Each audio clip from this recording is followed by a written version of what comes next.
Next topic in a biomolecule is structure of fructose. In a previous lecture, we are completed cyclic structure of glucose. Today, structure of fructose we are discussing. There is a similar topic to a structure of glucose. Here, first point to be noted that the molecular formula of fructose is C6H12O6. It is similar to that of glucose. Then fructose is pentahydroxy ketone म्हणजेच जो काही fructose आहे याच्यामध्ये 5 OH group आणि त्याच्यानंतर एक ketonic group present असेल म्हणून त्याला आपण काय म्हणू पेंटाहायड्रॉक्सी कीटोन. त्याचप्रमाणे फ्रुक्टोज इज कीटोहेक्झोज. जो ग्लुकोज होता तुमचा अल्डोहेक्झोज, तर फ्रुक्टोज आहे तुमचा कीटोहेक्झोज. हेक्झोज म्हणजे त्याच्यामध्ये 6 कार्बन प्रेझेंट असतील म्हणून त्याला आपण म्हणू हेक्झोज, आणि त्याच्यानंतर त्याच्यात एक कीटोन ग्रुप प्रेझेंट आहे म्हणून त्याला आपण म्हणू कीटोहेक्झोज. ओके. त्याच्यानंतर जो काही फ्रुक्टोज आहे हा फ्रुक्टोज आहे लिव्हो रोटेटरी. आता लिव्हो रोटेटरी म्हणजे काय, तर जो काही तुमचा फ्रुक्टोज आहे हा प्लेन पोलराइज्ड लाईट म्हणजे PPLला अँटी क्लॉकवाईज रोटेट करतो, तर त्याला आपण काय म्हणू levo rotatory. And fructose is belongs to D series. आता डी सिरीज का, तर जो काही बॉटमपासून सेकंड कायरल कार्बन असेल किंवा लोएस्ट कायरल कार्बन असेल त्याचा OH जर राईट हँड साईडला असेल तर त्याला आपण म्हणू डी सिरीजचा मोनोसॅकॅराइड. ओके. त्याच्यानंतर नेक्स्ट आपण डिस्कस करू open chain structure of fructose. तर ओपन चेन स्ट्रक्चर ड्रॉ करण्यासाठी आपण यूज करू Fischer projection formula. Fischer projection फॉर्म्युलामध्ये पहिला चेक करा, हा आहे तुमचा CH2OH ग्रुप आणि कीटोनिक ग्रुप असल्यामुळे हा कधीच टर्मिनलवर राहणार नाही. त्याच्यानंतर सेकंड आहे तुमचा कीटोनिक ग्रुप, हा जो दिसतो हा आहे तुमचा कीटोनिक ग्रुप. त्याच्यानंतर हा थर्ड कार्बन, त्याच्यानंतर फोर्थ, फिफ्थ आणि सिक्स्थ.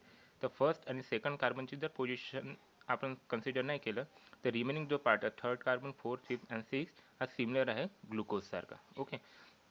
तर हा झाला तुमचा ओपन चेन स्ट्रक्चर किंवा Fischer projection formula for a fructose, आणि याचं नाव आहे डी मायनस फ्रुक्टोज. आता याला डी का बरं म्हटलं, कारण की चेक करा लोएस्ट कायरल कार्बन ॲटम म्हणजे 5th नंबरचा कार्बन किंवा बॉटमपासून सेकंडचा कार्बन. तर बॉटमपासून सेकंडचा कार्बन हा आहे, त्याचा OH हा राईट हँड साईडला आहे म्हणून त्याला आपण काय म्हणू डी. त्याच्यानंतर फ्रुक्टोज कसा आहे तुमचा लिव्हो रोटेटरी, बरोबर. हा लिव्हो रोटेटरी म्हणून इथं साईन लावला आपण मायनस, तर डी मायनस फ्रुक्टोज. ओके.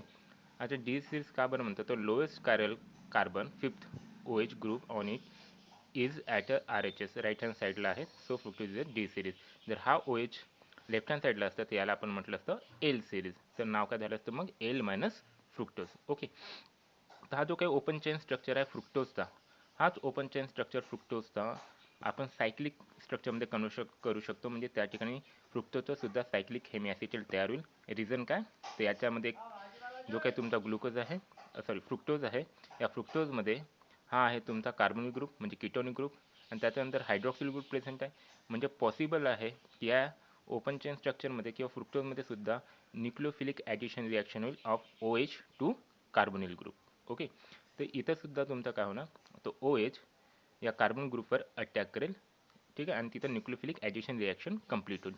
जसं ग्लुकोजमध्ये झालं होतं तसंच, फक्त डिफरंट का राहणार, ते इथं कीटोनिक ग्रुप आहे. ओके. आणि त्याच्यानंतर हा जो काही आहे कार्बन, याच्यावरचा जो काही ऑक्सिजन आहे याची पोझिशन बदलली तर आपल्याला 2 आयसोमर्स मिळतील. म्हणजेच आपण म्हणू हा सेकंड कार्बन आहे तुमचा ॲनोमेरिक कार्बन, आणि त्याच्यापासून मिळणार 2 जे काही आयसोमर असतील ते असेल आपले ॲनोमर्स. जो काही ओपन चेन स्ट्रक्चर आहेत याला आपण कन्वर्ट करतो सायक्लिक स्ट्रक्चरमध्ये by the intramolecular nucleophilic addition of 5th OH group to the ketonic group. Okay. तर आता इथं सेम जसा आपल्याला ग्लुकोजचा कॉन्सेप्ट होता, ग्लुकोजचा कॉन्सेप्ट आहे 5th नंबरचा OH, ठीक आहे. आता हा 5th नंबरचा OH इथं का अटॅक करेल, कारण की 5th नंबरचा OH ज्या या वेळेस या कीटोनिक ग्रुपवर अटॅक करेल तर 5 मेंबर्स सायक्लिक रिंग्स तयार होईल जी या ठिकाणी स्टेबल असेल. ओके. तर ऑक्सिजन, ग्लुकोजचाच कॉन्सेप्ट, ऑक्सिजन इथून न्यूक्लियोफिलिक ॲज अ न्यूक्लियोफाईल म्हणून अटॅक करेल या कार्बनवर, कारण की इथं काय असेल पार्शियल पॉझिटिव्ह. जेव्हा ऑक्सिजन या वेळी या कार्बनवर अटॅक करेल तर इथला डबल बॉन्ड शिफ्ट होईल ऑक्सिजनवर. ऑक्सिजनवर शिफ्ट झाल्यानंतर हा हायड्रोजन या ऑक्सिजनला सोडून, कारण की ऑक्सिजन 2च बॉन्ड तयार करू शकतो, तर हा हायड्रोजन या ऑक्सिजनला अटॅच होईल. ओके. तर आता ज्यावेळेस ऑक्सिजन या कार्बनला अटॅक करेल तर अटॅक करत असताना या ऑक्सिजनची पोझिशन बदलेल. एक तर तो असेल राईट हँड साईडला किंवा असेल लेफ्ट हँड साईडला. आणि त्याच बेसिकवर आपला 2 स्ट्रक्चर मिळतील, ज्याच्यामध्ये पहिला स्ट्रक्चर आहे हा वाला, ज्याच्यामध्ये आपण स्ट्रक्चर काढलेला आहे सी, सेकंड कार्बन म्हणजे हा सेकंड कार्बन, त्याच्यासोबत 5th नंबरचा जो ऑक्सिजन आहे त्यांनी इथं बॉन्ड तयार केला. ओके, तर आता या ठिकाणी चेक करा. हा झाला तुमचा ॲनोमेरिक कार्बन. ॲनोमेरिक कार्बनच्या राईट हँड साईडला OH आहे. OH असल्यामुळे हा झाला तुमचा अल्फा स्ट्रक्चर. ओके, त्याच्यानंतर जी काही 5 मेंबर रिंग तयार झाली आहे या ठिकाणी बघा, 1 2 3 4 आणि हा 5, म्हणजे या ठिकाणी 5 मेंबर रिंग तयार झाली आहे, ज्याच्यामध्ये 4 कार्बन आहेत आणि एक ऑक्सिजन. ओके, आता या ठिकाणी सेकंड नंबर जो कार्बन आहे हा आहे तुमचा ॲनोमिक कार्बन, आणि याच्या राईट हँड साईडला OH असल्यामुळे हा झाला तुमचा अल्फा फ्रुक्टोज. ओके, आता या स्ट्रक्चरचं नाव काय आहे, तर याचं नाव आहे alpha D minus fructofuranose.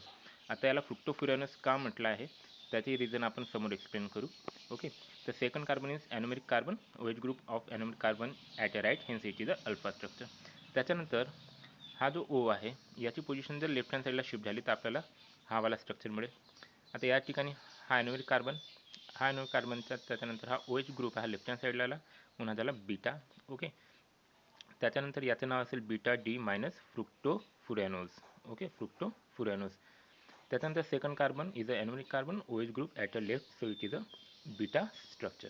Okay, आता अल्फा आणि बीटा जर ओळखायचं असेल आणि तुम्हाला थोडंसं कठीण वाटत असेल तर एक सिंपल लक्षात ठेवायचं, ही जी रिंग तयार झाली आहे, हा हे 4 कार्बन, त्याच्यानंतर हा ऑक्सिजनवाला बॉन्ड, तर ही एक रिंग तयार झाली.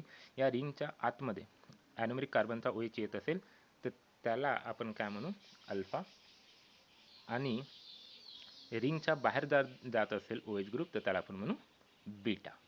ओके, त्याच्यानंतर जो काही आपला फ्रुक्टोज आहे त्याचे आत्ता आपण सायक्लिक स्ट्रक्चर बघितले, तर त्याला आपण फ्रुक्टोफुरॅनोज म्हटलं होतं. त्याचं रिझन काय आहे, तर त्याचं रिझन आहे की जो काही तुमचा 5 मेंबर सायक्लिक स्ट्रक्चर आहे आत्ता आपण जो चेक केला तो रिसेंबल करतो विथ फ्युरॅन. हा फ्युरॅन काय, तर फ्युरॅनसुद्धा एक हेट्रोसायक्लिक कंपाऊंड आहे, आणि ह्या फ्युरॅनसोबत 5 member ring structure of fructose हा रिसेंबल करतो, म्हणून आपण त्या ठिकाणी फ्रुक्टोजला ॲज अ फ्रुक्टोफुरॅनोज म्हणतो. ठीक आहे, तर this 5 member cyclic structure of fructose called a furanose. ठीक आहे, आता जो काही तुमचा सायक्लिक स्ट्रक्चर आहे, हे जे काही तुमचे सायक्लिक स्ट्रक्चर आहे, हे सायक्लिक स्ट्रक्चर आपण रिंग फॉर्ममध्ये सुद्धा लिहू शकतो, ड्रॉ करू शकतो बाय युझिंग हॅवर्थ प्रोजेक्शन फॉर्म्युला. आणि हॅवर्थ प्रोजेक्शन फॉर्म्युला आपण डिस्कस केला आहे ग्लुकोजच्या स्ट्रक्चरमध्ये. ओके, तर हॅवर्थ प्रोजेक्शन फॉर्म्युला काढायच्या वेळेस म्हणजे फ्रुक्टोजचे जर आपल्याला रिंग स्ट्रक्चर काढायचे असेल तर त्यासाठी आपण हॅवर्थ प्रोजेक्शन फॉर्म्युला यूज करू. तर त्याच्यासाठी एक प्रोसेस आहे. तर सगळ्यात पहिले तर आपण ओपन चेन स्ट्रक्चर काढू फ्रुक्टोजचा, त्याला रिंग फॉर्ममध्ये थोडंसं कन्वर्ट करू. ओके, त्याच्यानंतर हा आपल्याला स्ट्रक्चर मिळेल. आता या स्ट्रक्चरमध्ये हा पहिला CH2OH हा किटोनिक ग्रुप आहे. त्याच्यानंतर हे जे सगळे काही आहेत हे कार्बन्स आहेत, third carbon, fourth carbon, fifth carbon, and this is a 6th carbon. Okay, या फिशर प्रोजेक्शनला या पॅटर्नमध्ये आपण कन्वर्ट केलं. त्याच्यानंतर OH HOH हे ज्या ब्लॅक लाईन दिसत आहेत हे आहेत तुमचे बॉन्ड्स. त्याच्यानंतर राईट हँड साईडला जे काही आहेत या राईट हँड साईडला आपण इथं घेऊ डाऊनला, आणि लेफ्ट हँड साईडला ते घेऊ आपण अप्पर साईडला. ठीक आहे, then in the presence of H plus we will get this structure. Ketonic ग्रुपचा जो काही ऑक्सिजन आहे याच्यासोबत एक हायड्रोजन अटॅच होईल आणि त्याच्यामुळे ऑक्सिजन मिळेल पॉझिटिव्ह चार्ज. ओके, त्याच्यानंतर सेम न्यूक्लियोफिलिक ॲडिशन रिॲक्शन होईल, ज्याच्यानंतर H प्लस बाहेर निघेल आणि आपल्याला हे 2 स्ट्रक्चर मिळतील जे तुमचे सायक्लिक स्ट्रक्चर आहे फ्रुक्टोफुरॅनोजचे. आणि हे जे काही स्ट्रक्चर आहे हे स्ट्रक्चर सिमिलर दिसतील तुम्हाला या स्ट्रक्चरसारखे, थोडासा चेंजेस आहे. ओके, तर पहिला स्ट्रक्चर आपण चेक करू, अल्फा डी मायनस फ्रुक्टोफुरॅनोज. आता फ्रुक्टोफुरॅनोजमध्ये OH ग्रुप हा डाऊनला घेतला आहे. आता डाऊनला का बरं घेतलं, कारण की या स्ट्रक्चरमध्ये बघा हा सेकंड कार्बनला जो OH आहे हा OH राईट हँड साईडला आहे, आणि हॅवर्थ प्रोजेक्शनमध्ये आपल्याला माहीत आहे की जे राईट हँड साईडला आहेत म्हणजे हे जे काही तुमचे 1 2 3 हे सगळे जे काही राईट हँड साईडला आहे ते डाऊनला येतील, आणि जे काही लेफ्ट हँड साईडला हे अप्पर साईडला येतील.